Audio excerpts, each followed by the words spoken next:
guys, the most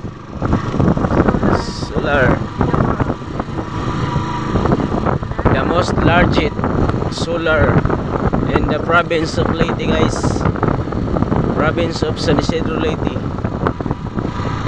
So ganito kalawak mga idol ang solar dito, kami ang gumagawa. So ito yung pinaka battery niya, idol. Yan.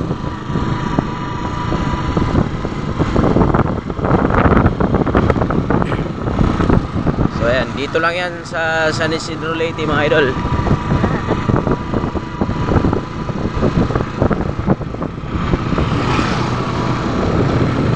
So ayan ang daan. So ayan, tanaw nyo na mga idol, makalawak yan mga idol.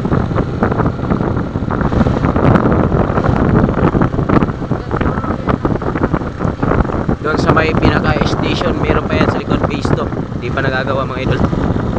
So ito pa lang.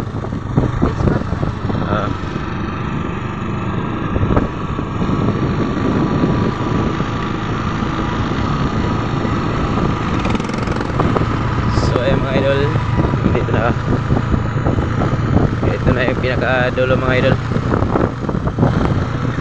Yan. So bawal pala dito mag video, nagsisita yung guard. So, hindi naman ito makalaban yung mga idol.